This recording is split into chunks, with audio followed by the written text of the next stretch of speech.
Transparansi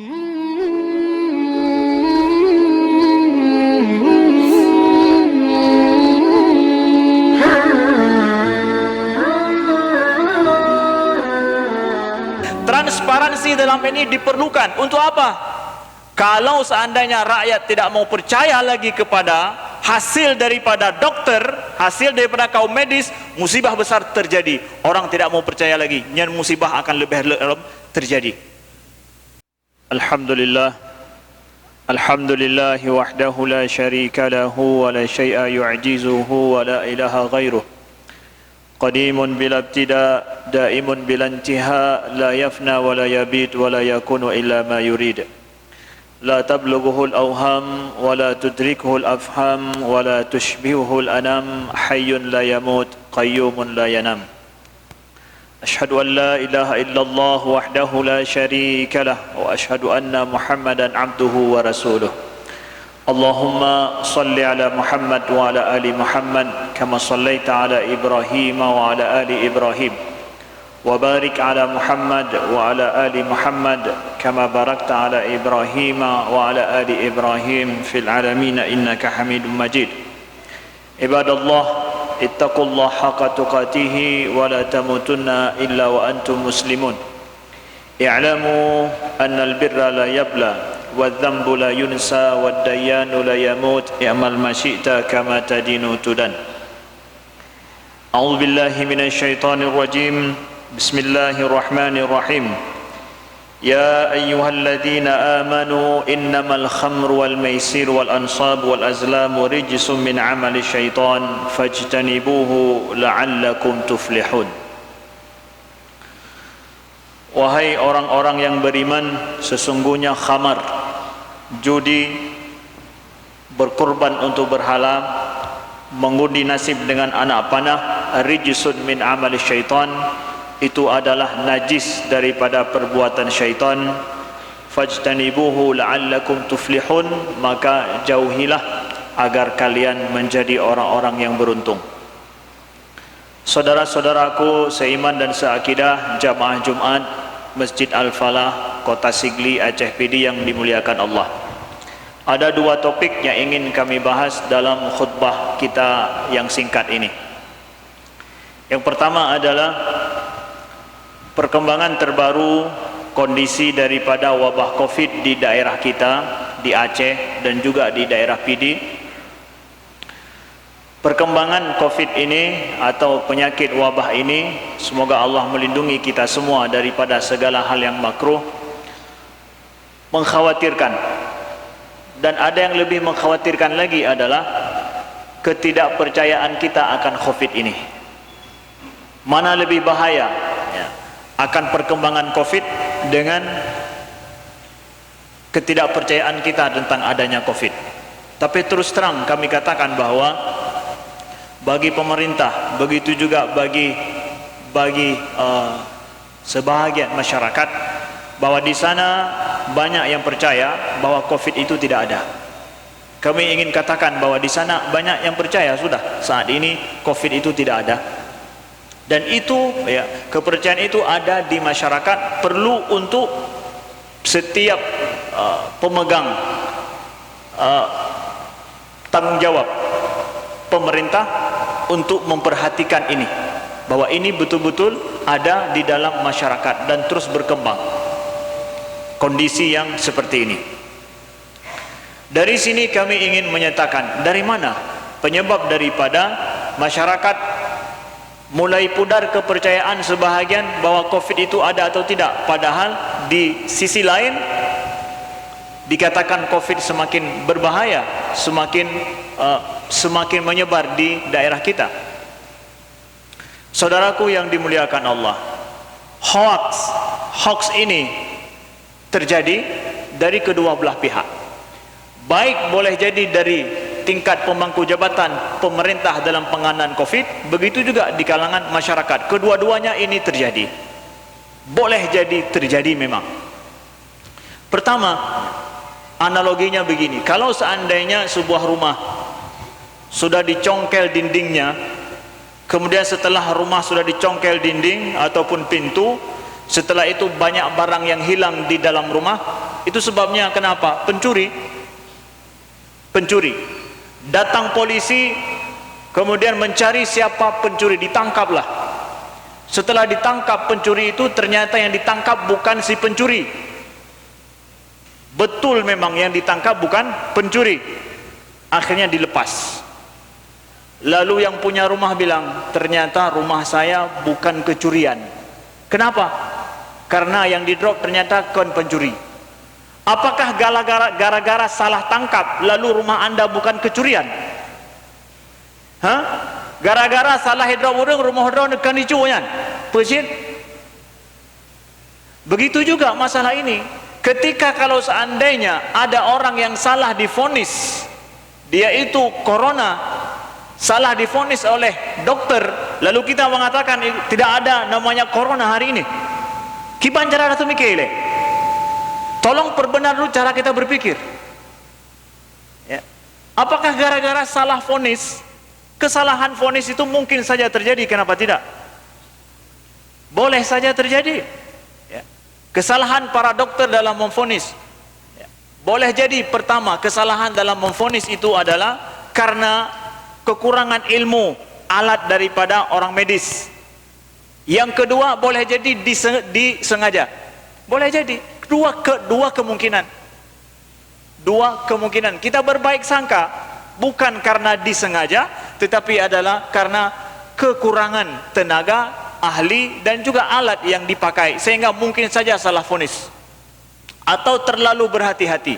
Tapi tidak menjadikan itu mengatakan bahwa kita itu tidak ada lagi corona di tempat kita. Itu adalah hanya sebagai cara atau untuk piau-piau orang macam-macam. Ketahuilah saudaraku sekalian bahwa kondisi kita hari ini itu sangat memberatkan bagi negara dan masyarakat kita. Tidak ada orang ingin bermain-main dengan hal ini. Negara rugi, ya, masyarakat rugi. Makin lama negara akan ambruk kalau seandainya kondisi kita terus bertahan seperti ini. Maunya negara kita, maunya kita adalah semua orang bebas pergi kemana-mana, corona itu divonis tidak ada. Supaya apa? Negara jangan ambruk, kita tidak rugi. Bagusnya untuk mempertahankan negara seperti itu bagusnya. Tetapi karena memang corona ini betul-betul ada, makanya inilah. Nah, maka di sini yang pertama kami ingin sampaikan, ya, kesalahan dalam menangani corona itu ada, kenapa tidak? Kekurangan kita sana sini. Kita tidak bisa mengatakan bahwa 100% tidak ada kesalahan dalam ini, ada. Dan boleh jadi juga ada orang yang bermain-main mencari untung di sini. Barangkali juga ada, kenapa tidak? Ya. Kenapa tidak? Tapi tidak menjadikan kondisi kesalahan penanganan itu atau jahat 1-2 orang dalam hal ini menjadikan kita tidak percaya corona itu tidak ada. Itu persis seperti contoh pencuri tadi. Gara-gara salah tangkap orang kita mengatakan rumah bukan kecurian. Jadi akal kita kemana kita pakai? Satu. Yang kedua adalah untuk pemerintah. Dalam hal ini yang berada di depan adalah kaum medis, para dokter yang bekerja bertanggung jawab dalam hal ini. Kita berterima kasih dan kita mengharapkan Allah membalas segala jasa daripada para dokter kita, kaum medis dalam hal ini, yang mereka adalah orang paling depan yang menangani permasalahan ini. Kesalahan boleh saja terjadi dibuat oleh kaum medis, boleh saja terjadi. Makanya hati-hatilah untuk kaum medis dalam hal ini. Kalau kesalahan ini terus terjadi, akan muncul kesalahan fatal dalam masyarakat. Apa? Tidak percaya masyarakat atas virus corona gara-gara kesalahan yang terus diperbuat oleh pemerintah ataupun oleh kaum medis. Kalau rakyat tidak mau percaya lagi kepada masalah dan tidak mau disiplin untuk menangani permasalahan ini, masalah akan lebih dahsyat lagi. Jadi tinggal pilih, ya. Mau kita transparansi betul dalam menangani masalah COVID, baik tingkat pemerintah dalam masalah pendanaan, begitu juga untuk masalah kaum medis dalam masalah penanganan secara langsung. Jangan memvonis yang bukan medis, yang bukan COVID itu COVID. Kemudian kalau seandainya betul dia ini adalah hasil tes swabnya adalah COVID, maka tampakkan kepada yang bersangkutan, kepada korban ataupun kepada keluarganya, betul ini adalah COVID hasil swab ini, karena swab lah yang membuktikan, kami juga tidak tahu. Tapi swab mengatakan bahwa betul beliau ini COVID, jadi kami harus memakai protokoler yang ada. Transparansi dalam ini diperlukan. Untuk apa?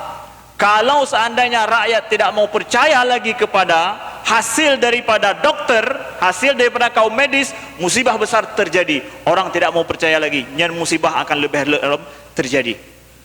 Maka transparansi harus ada dari pemerintah. Masalah pendanaan ya harus cukup, harus dijaga betul, dan juga harus disupport dan dijaga bagaimana korban-korban ataupun orang-orang kita, saudara-saudara kita yang terkena COVID ini ya.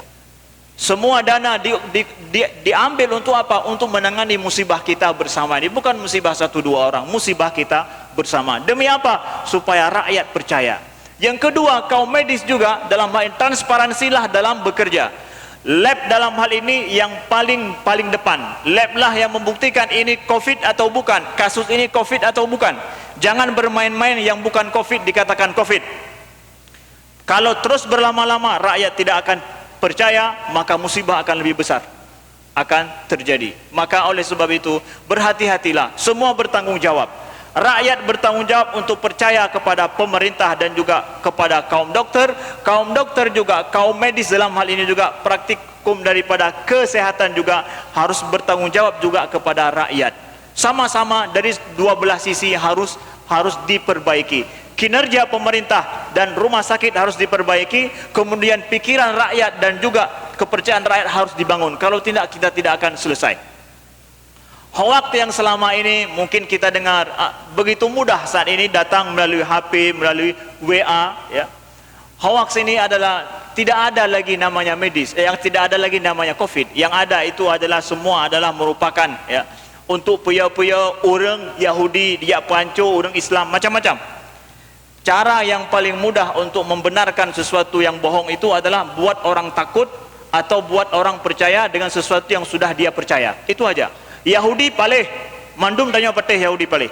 Yahudi jahat, semua kita setuju. Maka hubungkan antara isu COVID ini dengan Yahudi, mandum burung patih. Begitu cara hoax tersebar. Begitu juga info hoax itu bisa tersebar, tidak ada penanggung jawab di situ. Haba sidra orang, baik patih, pakan nyo dalam nyo cik disebarkan virus melalui ini. So yang pegah hanam sonan, tapi roh tak patih. Pakan idro ku si menan roh ku fikir. Dua cara supaya hoax itu mudah tersebar, katakan apa yang ingin didengar orang lain. Apa yang getem dengar oleh orangnya nyan pegah, ge patih. Sedangkan kalau dia tidak mau dengar, jangan bilang. Itu cara menyebarkan hoax. Itali hari ini sudah tidak seperti dulu lagi. Kenapa? Dulu itu pemberitaan bohong besar sana sini. Hari ini sudah tidak ada lagi. Yang benar adalah Itali menekan turunnya daripada kondisi korban COVID, ditekan turun habis-habisan. Kenapa?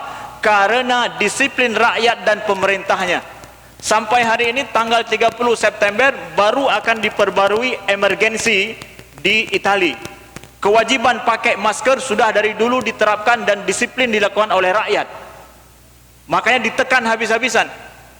Sehingga korban mulai turun. Ya. Kenapa? Karena rakyat percaya pada pemerintah. Pemerintah menjaga transparansi, rakyat percaya. Siap juga kami pakai masker. Dari jam 6 ke jam 6, siapa yang keluar wajib pakai masker. Diwajibkan, emergensi, dan polisi siap bertindak. Ini saudaraku sekalian, antara ya, pemerintah yang harus memperbaiki kinerja dan juga rumah sakit dan yang lain, dan pemerintah wajib mensupport rumah sakit dengan baik supaya rakyat percaya di sana sini. Kemudian rakyat kalau tidak mau disiplin dalam kita menyelesaikan masalah ini, masalah musibah besar akan terus terjadi ke depan. Bahkan lebih dahsyat lagi bisa terjadi. Wallahu alam, boleh jadi bertahun-tahun. Jadi kedua belah pihak harus kita selesaikan. Kedua belah pihak harus kita saling memahami dalam hal ini. Mudah-mudahan kita berdoa, saudara kita yang hari ini ya keluarganya yang mungkin mengidap penyakit COVID ya, ini adalah musibah kita bersama, bukan musibah mereka saja. Mohon kita dalam masyarakat, kalau ada saudara kita yang mungkin diuji oleh Allah dengan penyakit ini, ringankan penyakit mereka, ringankan beban mereka. Jangan kita tambah dengan kita menyebarkan hal-hal yang negatif tentang mereka. Hiburlah mereka walau dengan HP kita, ya. Mungkin kita tidak bisa mendekat, hibur mereka, bantu mereka. Jangan justru menjauh, ya. Menjauh dalam artian betul-betul kita menganggap dia seperti adalah sesuatu yang sangat tidak berharga dalam masyarakat, ya. Mohon kita membantu saudara-saudara kita, bantu dengan doa setiap selesai daripada solat kita, bantu mereka, kita doakan mudah-mudahan Allah sembuhkan mereka dengan cepat, karena semua itu adalah saudara kita dan juga mungkin dia adalah keluarga kita.